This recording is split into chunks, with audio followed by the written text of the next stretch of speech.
Assalamualaikum warahmatullahi wabarakatuh. Solih-solihah, bagaimana kabar kalian hari ini? Semoga semakin berkah. Solih-solihah, hari ini Ustazah akan membacakan sebuah cerita tentang kisah anjing Ashabul Kahfi. Kalau biasanya kalian membaca kisah tentang Ashabul Kahfi ini berdasarkan sudut pandang dari orang di sekelilingnya, kali ini Ustazah akan membacakan cerita dari sudut pandang anjing Ashabul Kahfi. Kisah ini Ustazah ambil dari buku berikut ini. Silakan disimak. Aku menerima takdir yang telah ditetapkan kepada diriku. Aku diciptakan oleh Allah di muka bumi ini sebagai seekor anjing. Aku yakin diriku pasti bermanfaat bagi sesama. Pada suatu hari, aku merasakan terik matahari kota Afsus yang panas sekali. Aku mencoba mencari air untuk mengobati haus pada diriku. Aku melihat seorang penggembala. Dia juga melihatku. Aku pun menggonggong kepadanya. Ternyata dia mengerti maksudku. Kemudian dia memberikan air kepadaku. Aku pun segera meminum air tersebut sampai habis. Bahkan penggembala itu juga memberiku sepotong daging yang dibawanya. Aku memakannya dengan lahap. Aku melihat penggembala itu rutin melakukan gerakan yang tidak aku ketahui sama sekali. Aku baru menyadari bahwa penggembala itu sedang beribadah kepada Allah. Hatiku bergetar mendengar lantunan doanya. Aku berterima kasih kepada Allah yang telah mempertemukanku dengan hambanya yang soleh. Aku pun bertekad, aku akan menjadikannya sebagai majikanku. Aku pun sampai di rumah penggembala yang sangat sederhana. Sebelum masuk ke dalam rumah, aku melihat penggembala itu berdoa kepada Allah. Penggembala itu menyuruhku tidur di luar halaman rumahnya. Dia juga berpesan padaku untuk menjaga domba-domba peliharaannya. Penggembala itu memperlakukan aku dengan baik sekali. Dia memberiku makan dan minum dengan teratur, bahkan sebelum aku meminta kepadanya. Selama tinggal bersama penggembala itu, aku tidak pernah kelaparan. Penggembala itu juga memberikan aku sebuah nama yang bagus, Kitmir. Ya, itu adalah namaku. Aku sangat senang menerima nama tersebut. Aku baru menyadari bahwa kota Afsus dipimpin oleh Raja Dakyanus yang sangat kejam dan kafir. Dia tidak segan-segan membunuh orang yang tidak mengikuti perintahnya.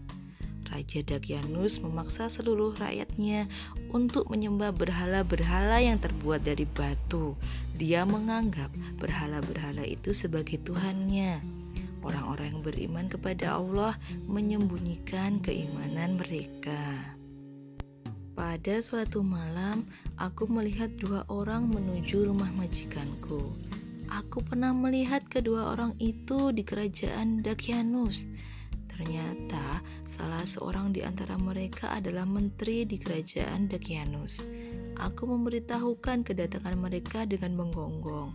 Majikanku pun segera keluar dan menyuruh kedua orang itu masuk ke dalam rumahnya.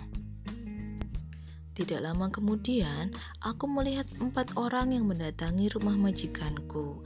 Aku pun menatap wajah mereka. Aku yakin mereka adalah orang-orang yang beriman kepada Allah. Aku mendengar pembicaraan mereka. Wahai saudara-saudaraku, Dakyanus yang kejam telah mengetahui keimanan kita. Dia akan membunuh kita semua. Maka kita harus meninggalkan kota Afsus demi menyelamatkan keimanan kita kepada Allah. Keesokan harinya sebelum matahari terbit, keenam pemuda itu sudah berkumpul di rumah majikanku. Aku melihat sebelum pergi mereka berdoa kepada Allah. Aku ikut bersama mereka meninggalkan kota Afsus menuju gua yang berada di luar kota. Sebelum matahari terbit, aku dan ketujuh pemuda itu sudah sampai di gua. Aku mendengar ketujuh pemuda itu mengucapkan alhamdulillah. Rasa letih menghinggapi mereka semua. Ketujuh pemuda itu pun beristirahat.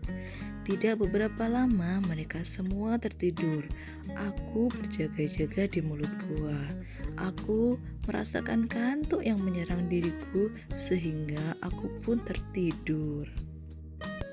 Allah berkehendak membangunkan 7 pemuda yang beriman itu dari tidur panjang mereka. Salah seorang di antara mereka bertanya, "Berapa lama kita tidur di sini?" Para pemuda itu mengira hanya tidur semalam. Aku mendengar di antara mereka berkata, "Allah yang mengetahui berapa lama kita tidur di sini. Lebih baik di antara kita keluar untuk membeli makanan." Pilihan itu jatuh pada penggembala. Aku pun mengikuti majikanku keluar dari gua. Aku melihat dari wajah majikanku seperti keheranan melihat bangunan-bangunan yang berbeda. Dia belum pernah melihat bangunan itu sebelumnya. Aku dan majikanku sampai di sebuah kota. Seluruh penduduk kota memandang ke arah kami. Aku melihat majikanku membeli makanan. Ketika si pedagang menerima uang dari majikanku, pedagang itu bertanya, "Siapa kamu sebenarnya? Uang aneh, gambar siapa yang ada di dalam koin perak ini?" Kemudian dia memberitahukan bahwa Dakyanus yang kafir itu sudah mati 3 abad yang lalu. Aku pun melihat majikanku dibawa ke istana raja. Raja kemudian bertanya tentang kisah hidupnya.